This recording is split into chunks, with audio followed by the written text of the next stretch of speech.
Hello viewers, how are you? उम्मीद आप सब ठीक ठाक होंगे, खैरियत से होंगे। डॉक्टर शाला व्लॉग में एक बार फिर आपका इस्तकबाल, आपका स्वागत, आपका वेलकम।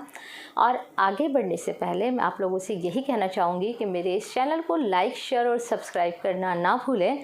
बेल आइकन ज़रूर प्रेस करें ताकि नोटिफिकेशंस आपको वक्त पर मिलते रहें। और उसके साथ मैं ये भी कहना चाहूँगी कि आप लोगों के जो वैल्यूएबल कमेंट्स होते हैं वो हम लोगों को मोटिवेट करते हैं, हमारी हौसला अफजाई करते हैं, आगे बढ़ने की प्रेरणा देते हैं। तो प्लीज़ आप अपने कमेंट्स, अपनी वैल्यूएबल राय जो है इनबॉक्स में ज़रूर दें। चलते हैं आज के टॉपिक की जानिब। आज का टॉपिक यही है, इस्लाम और जिहाद। कि दुनिया में जिस तरह से मुसलमानों को जिहाद लफ्ज़ के नाम पर जिहाद का झूठा प्रोपेगेंडा करके, झूठी डेफिनेशंस बताकर, जिहाद के बारे में गलत तस्वीर पेश कर जिस तरह से पूरी दुनिया में मुसलमानों को निशाना बनाया जा रहा है, मैं आज उस बारे में बात करना चाहती हूँ। हालांकि ये टॉपिक नया नहीं है, लेकिन मैं ये चाहती हूँ कि हम सब लोग इसमें अपनी अपनी हिस्से की ज़िम्मेदारी ज़रूर अदा करें। और टॉपिक नया इसलिए है क्योंकि मैं इस ब्लॉग के ज़रिए ये चाहती हूँ कि लफ्ज़ जिहाद को बता सकूँ, ताकि जो हमारे नॉन बिलीवर्स इन इस्लाम हैं, दूसरे मज़ाहिब के मानने वाले लोग हैं, वो तमाम लोग इस चीज़ को समझ सकें कि जिहाद असल में मुसलमानों के लिए क्या है। क्योंकि आप लोगों ने मोस्टली यूट्यूब चैनल्स पर देखा होगा कि किस तरह से कोई भी उठता है, किसी भी लफ्ज़ को उठाता है और अपने यूट्यूब चैनल को प्रमोट करने के लिए या ख़ुद को प्रमोट करने के लिए किस तरह से इस्लाम, मुसलमान और मुसलमानों की जो दूसरी चीज़ें, उन सब के ऊपर किस तरह से निशाना लगाते हैं, किस तरह निशाना साधते हैं, मुसलमानों को बदनाम करने की कोशिश की जाती है। और अब तो एक वर्ड और इस्लामोफोबिया आप देख रहे हैं बड़ी तेज़ी के साथ मीडिया में इस्तेमाल हो रहा है। इसके बारे में इस ब्लॉग के ज़रिए बात करने की कोशिश की जाएगी। लफ्ज़ जिहाद, सबसे पहले हम चाहेंगे कि हम इस लफ्ज़ के बारे में बात करें। और उसके साथ साथ मैं ये भी कहना चाहूँगी कि जब भी किसी को किसी डेफिनेशन की ज़रूरत होती है तो वो गूगल सर्च करता है। तो हम सब की ये ज़िम्मेदारी भी है कि हम लोग ये देखें सोशल साइट्स पर, गूगल पर और दूसरी साइट्स पर इस्लाम, जिहाद, मुसलमान, इन सब के बारे में क्या इन्फॉर्मेशन दी जा रही है। अगर वो इन्फॉर्मेशन हमारे बिलीव्स, हमारे कुरान, हदीस, इन सब के बरखिलाफ़ है, यानी इस तरह से झूठा प्रोपेगेंडा किया जा रहा है, तो हम सब लोगों को उसके ख़िलाफ़ भी आवाज़ उठानी चाहिए। ये हम सब की ज़िम्मेदारी है, किसी एक शख्स की ज़िम्मेदारी नहीं है। लफ्ज़ जिहाद, जिहाद का मतलब होता है स्ट्रगल करना, कोशिश करना, जद्दोजहद करना। ये कोशिश इंसान की अपनी ज़िंदगी के लिए होती है। इसका मकसद ये नहीं है कि बाहर निकलो, किसी को मार दो। लोगों ने और ख़ास तौर से इस्लाम दुश्मन अनासिर ने इस लफ्ज़ को मीडिया में इस तरह से इस्तेमाल किया कि हर मुसलमान को सिर्फ शक की नज़र से देखा जाता है। हर मुसलमान इन सब की नज़र में, जो मैंने पहले कहा ना, नॉन बिलीवर्स इन इस्लाम है, वो उन सब की नज़र के अंदर इन मुसलमानों को एक तरह से मुजरिम बना दिया, मुजरिम ठहरा दिया कि ये लोग सिर्फ़ और सिर्फ दहशत फैलाते हैं और जिहाद करते हैं। तो मैं यही बताना चाहती हूँ, जिहाद जब हम अपने नफ्स के साथ, यानी हम ऐसी ख्वाहिशें, मान लीजिए कि मेरा ये दिल कर रहा है कि मुझे एक बंगले में रहना है और मेरी हैसियत वो नहीं है, तो उस ख्वाहिश के लिए गैर ज़रूरी काम करना, हराम काम करना, सूद देना, सूद लेना और ऐसे काम करना जिनकी वजह से मैं बहुत जल्दी से वो पैसा कमा लूँ और उस बंगले की मालकिन बन जाऊँ। और दूसरी जानिब मुझे अपनी इस ख्वाहिश पर कंट्रोल करना कि नहीं, अल्लाह ने मुझे जो दिया है सब्र शुक्र के साथ मुझे उसमें अपनी ज़िंदगी गुजारनी है। ये है जिहाद। जिहाद ये नहीं है कि मैं गैर ज़रूरी तरीक़ों के साथ दौलत कमाऊँ, नंबर 1। नंबर 2, जिहाद का मकसद ये है कि कमज़ोरों की हिफाजत करना। जिहाद का मकसद है, जो कोई किसी का नाहक खून बहाता है, कोई किसी को परेशान करता है, अगर आप में ताकत है तो आप खड़े हों और उसकी हिफाजत करें। ये जिहाद है। जिहाद का मकसद है सूद से बचना। जिहाद का मकसद है हराम चीज़ों को खाने से बचना, यानी वो तमाम काम जो अल्लाह ताला ने कुरान के ज़रिए हम तक भेजे और हमें बताया कि ये हराम है और ये हलाल है, इन तमाम चीज़ों के फ़र्क को महसूस करना और अपनी ज़िंदगी को एक बेहतर तरीक़े के साथ गुजारना, उस तरीक़े के साथ जिसका हुक्म अल्लाह ताला ने कुरान पाक में दिया है, उस तरीक़े के साथ गुजारना कि जिस बेहतर ज़िंदगी के साथ हम सिराते मुस्तकीम के रास्ते पे चलने के लायक बन जाएं।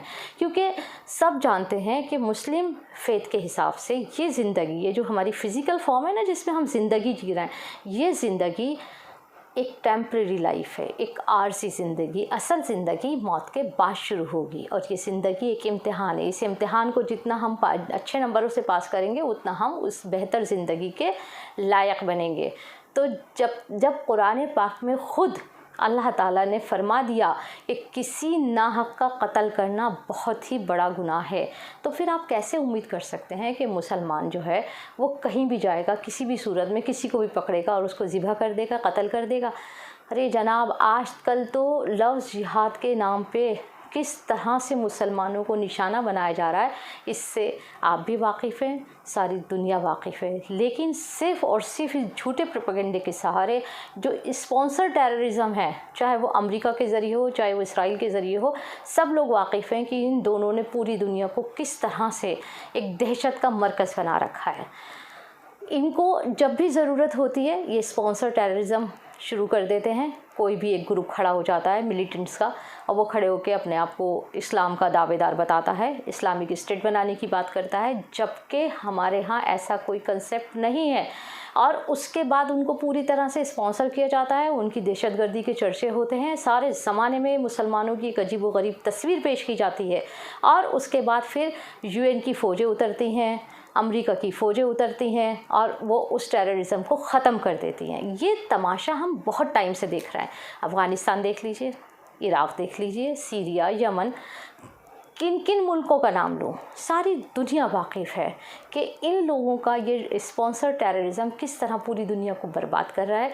और ये उन लोगों को भी हथियार देते हैं जो टेररिज़म मचाते हैं, उन लोगों को भी हथियार देते हैं जो उससे बचते हैं। और अब तो एक बड़ी मुज़हक़-ख़ेज़ ख़बर ये आई है जो काफ़ी दिनों से मीडिया में गर्दिश कर रही है, मुझे बड़ी अटपटी लग रही है कि अमेरिका की फ़ौजें जो इराक़ में, जो अफ़गानिस्तान में अपनी कामयाबी के झंडे गाड़ चुकी, आज उन्हें अफ़गानिस्तान से निकलने के लिए प्रोटेक्शन की ज़रूरत पड़ रही है। आप खुद सोचिए कितनी अजीब बात है, कितना कंट्राडिक्शन है कि फ़ौजियों को अपनी प्रोटेक्शन के लिए दूसरे मुल्क की फ़ौजों की ज़रूरत पड़ रही है। और ये वही फ़ौजें हैं जिनका दावा ये है कि उन्होंने काबुल में एक जमहूरी हुकूमत कायम करने में पूरी तरह से अपनी मदद दी है। तो है ना मुज़हक़-ख़ेज़ बात। खैर, ये तो वही लोग सोचेंगे जो उसकी तरफ ध्यान देंगे। हम लोगों की नज़र में तो मीडिया की बातें ख़बर होती हैं और हम इधर से सुनते हैं, उधर से निकाल देते हैं, और हमारी खामोशी ने ही आज हमें उस मकाम तक पहुंचा दिया है कि लोग हमें सिर्फ जिहादी मुल्ला, दहशतगर्द इन नामों से पुकारते हैं। इस सब के ज़िम्मेदार बहुत हद तक हम खुद भी हैं, क्योंकि हमने अपनी उस छवि को और इन टर्म्स को कभी भी कंडम करने की कोशिश नहीं की जो मीडिया दिखाता आया है। जनाब, जिहाद के साथ एक लफ्ज़ और जोड़ दिया जाता है, 72 हूरें। ये कहा जाता है कि ये लोग जिहाद इसलिए करते हैं क्योंकि इनको जन्नत में 72 हूरें मिलेंगी। अब आप सोचिए, एक तरफ तो कहा जाता है कि मुसलमान दुनिया में रहते हुए बहुत बच्चे पैदा करते हैं, 4 शादियां करते हैं, कोई 7 शादियां करता है, इस तरह के इल्ज़ामात लगाए जाते हैं। तो आप खुद सोचिए, जब दुनिया में रहते हुए एक इंसान को 4 हूरें, 7 हूरें मिल रही हैं, तो 72 हूरों के चक्कर में आप खुद सोचिए ना कि वो अपनी ज़िंदगी का ख़ात्मा क्यों करेगा। इनको ये समझ में नहीं आता कि जिहाद लफ्ज़ कितना मुक़द्दस लफ्ज़ है। जिहाद इंसान खुद अपने अंदर की बुराइयों से करता है, अपने नफ्स से करता है, अपनी गलत सोच के साथ करता है कि उसकी गलत सोच जो है उसकी अच्छी सोच पे हावी ना हो, उसके जो नेगेटिव जो वेव्स होती हैं उन पर अपने पॉजिटिव वेव्स की सुपरमेसी के लिए जो काम करता है वो जिहाद होता है। दूसरों की मदद के लिए जो काम करता है वो जिहाद होता है।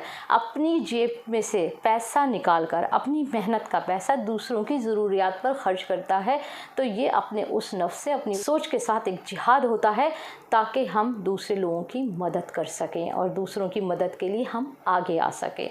हर भलाई का काम, जितनी पॉजिटिव चीज़ें हैं वो सब हम अगर इंसान के साथ जोड़ दें तो वो सारी चीज़ें जिहाद हैं। और मैं आपको ये भी बता दूं कि जिस तरह से यूएन दावा करती है ना कि हम लोग वार रूल्स बनाते हैं, बच्चे, बूढ़े, जवान, उन लोगों के ऊपर कोई तशद्दुद नहीं होना चाहिए, ये तमाम उसूल वो हैं जो इस्लाम ने दिए। अगर आप यूएन के और ह्यूमन राइट्स को देखेंगे तो उसमें 95% सारे के सारे उसूल आपको वही मिलेंगे जो इस्लाम की देन है। तो वो तमाम चीज़ें जब आपको अपने यहाँ अडॉप्ट करते हैं, चार्टर बनाते हैं, एक्ट बनाते हैं, तब तो आपको दिखाई नहीं देती। उसके बाद आप इसको इस तरह से जोड़ देते हैं कि मुसलमान जो है जिहादी होते हैं। मतलब एक शख्स अगर दाढ़ी वाला है और उसके साथ उसकी वाइफ बुर्खे में जा रही है, तो वो जिहादी हैं। भले ही उसके घर के अंदर सब्ज़ी काटने वाला छुरा जो हो ना, छुरा जो भी है, वो ऐसा हो कि उससे सब्ज़ी भी पूरी ना कटती हो, जो कुन छुरी होती है, लेकिन उसके बावजूद भी उसके नाम के साथ लफ्ज़ जिहादी जोड़ दिया जाता है। और वो लोग ये भूल जाते हैं कि इस्लाम मज़हब शैतान से बचना, शैतान से बचने के लिए जो स्ट्रगल करता है वो जिहाद है। शैतान की शर से महफूज होने के लिए जो कोशिशें करता है वो जिहाद है। अपने नफ्स पे काबू पाने के लिए जो कोशिश करता है वो जिहाद है। हासिदों के हसद से बचने के लिए जो कोशिश करता है वो जिहाद है। और जितने भी उसके आसपास नेगेटिव चीज़ें हैं, उन तमाम चीज़ों से बचने की जो कोशिश करता है, उन तमाम के शर से बचने की जो कोशिश करता है, वो तमाम चीज़ें जिहाद है। अब आप मुझे बता दीजिए, इसमें कहाँ से ये आ गया कि आप किसी को मार दो, किसी का कत्ल कर दो। जिहाद का मतलब होली वार नहीं है। हमारे यहाँ होली वार का ऐसा कंसेप्ट नहीं है कि आप अपने मफाद के लिए और होली वार का नाम लेकर आप दूसरे लोगों का नाहक खून बहाएं। व्यूवर्स, मैं आप लोगों से बार बार लफ्ज़ जिहाद के बारे में जो बात कर रही हूँ, तो अब आप देखिए ना कि किस तरह से अमेरिका ये कहता है कि हमारी यूएन या हम अमेरिका की आर्मी, वहाँ की फ़ौजें किस तरह से जाके दहशतगर्दी का ख़ात्मा करती हैं, और उसके बदले में वो किस तरह से वहाँ के सिविलियंस को निशाना बनाते हैं। बताइए आप, ऐसा कहाँ लिखा हुआ है? जैसे मैं यूएन की बात कर रही थी अभी, कि वो कहते हैं कि हमारे हिसाब से या ह्यूमन राइट्स के हिसाब से औरत, बच्चों और बुज़ुर्गों पर हमला नहीं होना चाहिए। लेकिन कोई भी ऐसा मुल्क बता दीजिए जहाँ पर ये स्पॉन्सर टेररिज्म हुआ हो और वहाँ औरत, बच्चे और बूढ़े इस तशद्दुद से, इस बर्बरियत से, इस कत्ल गारतगरी से महफूज रहे हों। चलते चलते मैं आप लोगों से इस्लामोफोबिया के बारे में भी बात करना चाहती हूँ कि किस तरह से पूरी दुनिया में मुसलमानों को जिहाद के नाम पर, इस्लामोफोबिया के नाम पर किस तरह से उनको अपने जुल्म बर्बरियत का निशाना बनाया जा रहा है। और अभी बिल्कुल लेटेस्ट मिसाल है एकदम कि कनाडा में किस तरह से 4 लोगों को सिर्फ इसलिए ट्रक से कुचल कर मार दिया गया कि वो मुसलमान थे, और वहाँ के पीएम को आकर कहना पड़ा कि इस्लामोफोबिया है। हम इस्लामोफोबिया से इनकार नहीं कर सकते। जब हम मुसलमानों को उनके रिवायती ड्रेस में देखते हैं, जिसमें वो अक्सर करके बाहर निकलते हैं, जब भी वो बाहर घूमने जाते हैं अपनी उसी ड्रेस में जाते हैं जो उनकी ट्रेडिशनल ड्रेस है, तो जब उनकी उस ड्रेस को देखकर उनको निशाना बनाया जाता है, यही इस्लामोफोबिया है। और किस तरह से मुसलमानों को बर्बरियत का शिकार किया जा रहा है। और अगर हम आज भी खामोश रहे, और आपने न्यूज़ के अंदर सुना ही होगा कि किस तरह से तबीब अर्दगान ने भी इसके ख़िलाफ़ अपनी जो है गुस्से का इजहार किया है, और जितने भी इस्लामिक ममालिक हैं वो किस तरह धीरे धीरे अब इसके ख़िलाफ़ खड़े हो रहे हैं कि मुसलमानों को जिहादी मुल्ला और दूसरे नामों से पुकार कर किस तरह से अगर उनको दहशतगर्द साबित करने की कोशिश की जा रही है, तो उन लोगों की भी अब तरह तरह से कोशिश हो रही है। लोग उठ रहे हैं, जाग रहे हैं, क्योंकि जुल्म बहुत ज़्यादा हद से ज़्यादा बढ़ चुका है। और वो वक्त दूर नहीं है कि एक वक्त ऐसा आएगा कि पूरी दुनिया में अमन होगा, सुकून होगा, सब लोग सुकून की ज़िंदगी जिएंगे। इसी कामना के साथ और नेक ख्वाहिशात के साथ आप सब लोगों से अलविदा लेती हूँ। खुदा हाफिज़, मिलते हैं अगले ब्लॉग में।